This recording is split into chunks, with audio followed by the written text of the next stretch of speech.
Hey guys, it's James from iMonster.com, and this is episode 1 of the horror podcast, iMonster Podcast. I don't know, it still doesn't have a name, so if you know, or if you have a fun name, let me know.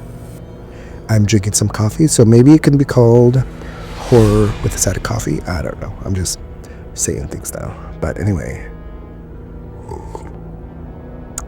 Yes, it is 6:30 p.m. and I am drinking my third cup of coffee, so that means I need to chill for a bit. Tomorrow, I'll chill tomorrow.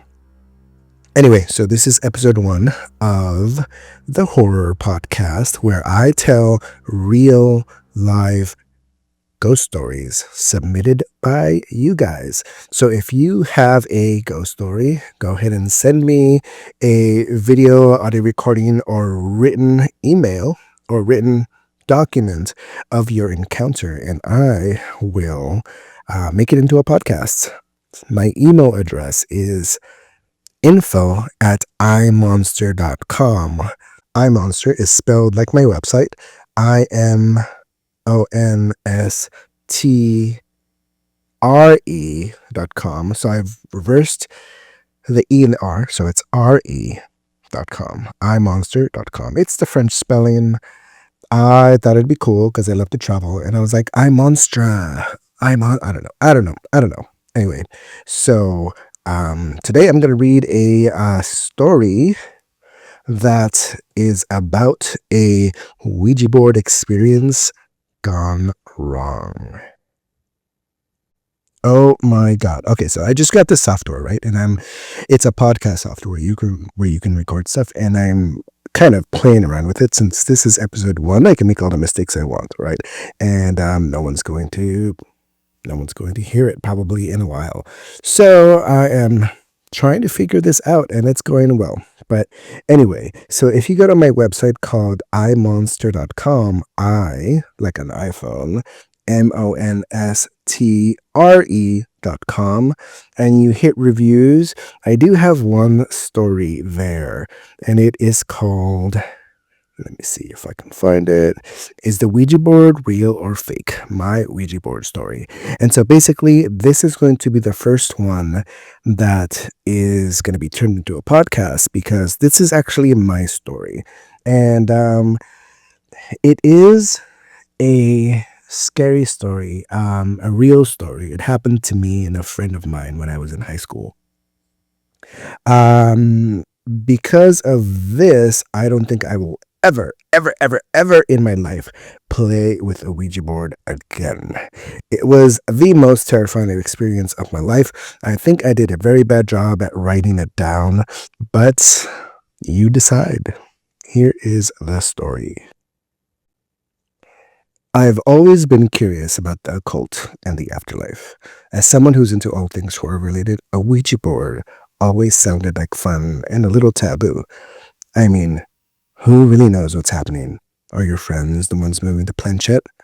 Are you actually speaking to anyone? But most importantly, is the Ouija board real? Or is it all in your head?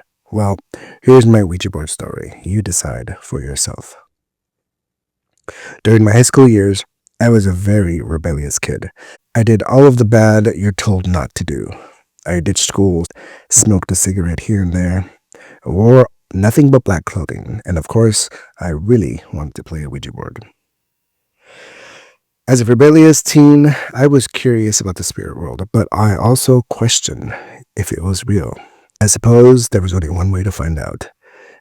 And when my neighbor happened to mention that he had one, I jumped at the opportunity to play. I didn't really know all the rules of the game except for what people told me. The one rule I remembered was never play alone. So I invited my best friend over and we played together. Okay, so here's where it starts to get spooky.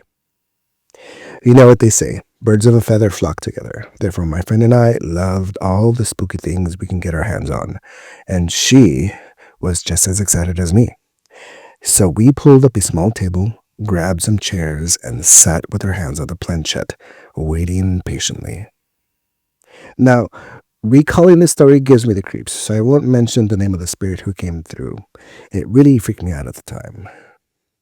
Oh, and by the way, if you have a Ouija board story or any ghost story that happened to you, go ahead and submit it. You can go on my website. It's imonster.com, imonstre.com. I have a contact page. You can go ahead and contact me there. Or if you just want my email straight out, it's info@imonster.com. And yes, spelled the same as my website. Okay, let's continue with my Ouija board story. Is there anyone here who wants to speak with us? Announced my friend. We waited, but it didn't take long for the planchette to start spinning in circles. It then landed on the word yes. We asked the name, and it proceeded to spell it out. Hi, we both said simultaneously. As stupid teens, we giggled and didn't really know what to say or ask it. So whatever popped into our heads was a good enough question at the time. Do you know the future? I asked. The planchette spun until it landed on yes. We both made eye contact with each other in excitement. What's going to happen to us? Asked my friend with skepticism. The planchette spun in a sideways 8 until it began to spell things out. We read the first word. You are, then the next word, going, then the third, to, and then the last word scared the crap out of us. Die. We were scared but unable to stop playing. I trembled in fear at that response, but we continued. Oh yeah, I said. When are we going to die? I said, rolling my eyes in disbelief. The planchette spun and finally spelled out, in your sleep. I looked at my friend and I said, I think we should stop playing. She agreed. Thankfully, we remembered the final rule of the game is to always say goodbye before ending. Because if you don't, the spirit stays with you. With that said, we said our goodbyes, and the planchette also moved to the word goodbye. But was that the end of the game? We were both so scared afterwards that we accused the other of moving the planchette, but my friend swore she never moved it. Later that evening, my mother called us to the kitchen for a snack, so we both walked into the restroom to wash our hands together. And as we did, the shampoo and soap bottles began falling off the shelves in the restroom on their own. We freaked out so badly that we tried to run out of there as quickly as possible, but we tripped over our own feet, fell against the door, and couldn't open it. We were terrified. It all sounds so silly now, but it scared us both half to death. I know one thing for sure, I will never play the Ouija board again. So that's my Ouija board story for everyone to hear. And if you're wondering whether or not I now believe in these things, the answer is yes, 100%. To this day, my parents still believe that something lurks in that house at night. They even tell me tales of spooky things that have occurred in my childhood home. They think are related to the spirit realm. It makes me wonder what we brought through that day. So that's my Ouija board story. I know it's not that scary for the first podcast, but it's okay. If you have a ghost story, something that happened to you, or maybe a friend of yours, go ahead and send it in and I will make a podcast out of it. You could contact me through my website at imonster.com. That's imonster.com. I have a contact form there. Or if you just want my email is info@imonster.com. Yes, spelled the same as my website. imonster.com. It's French. It's the French way. And because, c'est la vie and all that. Okay, no, I'm being silly. But that concludes the first episode of my iMonster Horror Podcast. I hope to see you guys in another episode or on YouTube, or just email me, info@imonster.com. And again, my name is James. So there's that. Yeah. Okay.